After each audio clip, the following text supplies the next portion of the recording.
वहीं कुर्स्क में यूक्रेन भले ही कब्जे के दावे कर रहा है, लेकिन रूस के सैनिकों ने वहां यूक्रेन के सैनिकों को चारों ओर से घेर लिया है। नए सिरे से आक्रमण किए जा रहे हैं और पुतिन के परमाणु प्लान से नेटो के 32 देशों में हड़कंप मच गया है।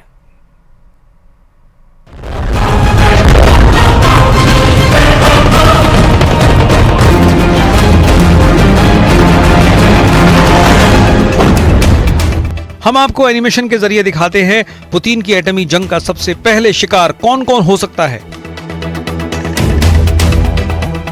कुछ रिपोर्ट के मुताबिक पुतिन के रूस ने टैंकों के 32 देशों को एटमी जंग की आखिरी धमकी दी है। दावा किया जा रहा है कि यूक्रेन के चक्कर में तीसरा विश्व युद्ध होने जा रहा है, जिसमें घातक परमाणु हथियारों का जमकर इस्तेमाल होगा। रिपोर्ट के मुताबिक 72 मिनट तक परमाणु जंग हो सकती है, जिसमें 5000 से ज्यादा परमाणु बम इस्तेमाल हो सकते हैं। अगर ऐसा होता है तो यकीन मानिए पूरा यूरोप और अमेरिका भस्म हो सकता है। पुतिन के परमाणु हमलों का पहला शिकार America, France, Germany, Britain, Poland हो सकते हैं। अगर ऐसा हुआ तो पूरा वॉर गेम दुनिया का विनाश कर देगा। Нагнетание и еще один шаг к серьезному конфликту в Европе и глобальному конфликту. Им это нужно? Ну, пожалуйста. Мы все равно будем делать так, как мы считаем нужным, вне зависимости от того, кто находится на территории Украины.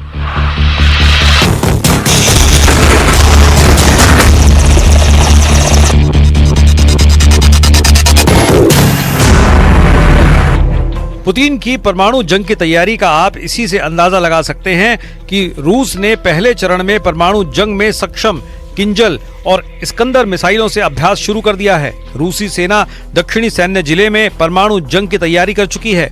यही वजह है कि अब उस दावे की दहशत पूरी दुनिया पर छाने लगी है, जिसमें दावा किया गया है कि तीसरे विश्व युद्ध की 72 मिनट की परमाणु जंग बहुत भारी पड़ने जा रही है। जरा इस एनिमेशन से एटमी जंग को समझने की कोशिश कीजिए।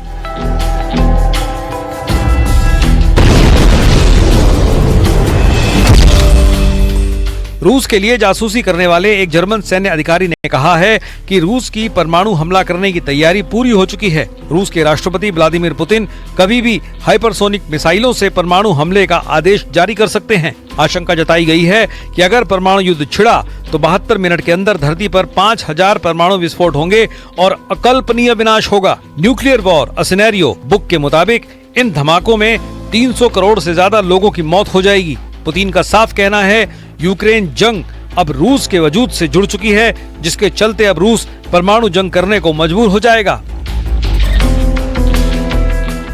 Наращивает присутствие в Восточной и Центральной Европе, повышает боевую готовность и увеличивает численность коалиционных вооруженных сил. Совершенствуется военная инфраструктура, активизируется учебно-боевая и разведывательная деятельность вблизи наших границ.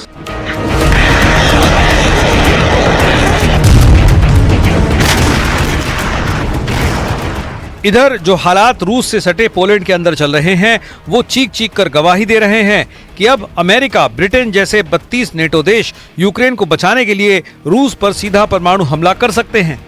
यूक्रेन के प्रधानमंत्री डेनिस शामिहाल ने तो यहाँ तक कह दिया है कि अगर यूक्रेन रूस से जंग हारता है तो दुनिया तीसरे विश्व युद्ध में भस्म हो जाएगी।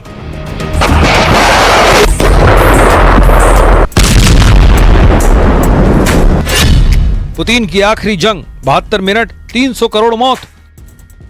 72 मिनट में धरती ध्वंस कैसे हो सकती है, ये समझिए। रूस की मिसाइल फायर होते ही 25वें मिनट में न्यूयॉर्क पहुंच जाएगी। न्यूक मैप के अनुमान के मुताबिक इससे पहले हमले में ही 16 लाख लोगों की मौत हो जाएगी और 30 लाख लोग घायल हो जाएंगे। इसके बाद 25 से 50वें मिनट में धरती पर परमाणु युद्ध शुरू हो जाएगा। यूरोप पर रूस के हमले शुरू हो जाएंगे।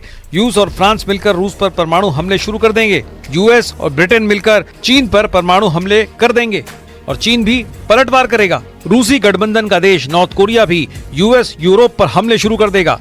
50 से लेकर 72वें मिनट तक महाविनाश होगा।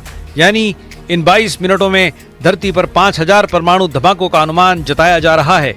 Nuclear war a scenario book के मुताबिक इन धमाकों में 300 करोड़ से ज्यादा लोगों की मौत हो जाएगी। न्यूक्लियर वॉर अ सिनेरियो किताब में अनुमान लगाया गया है कि 100 साल तक विनाश का चक्र चलता रहेगा।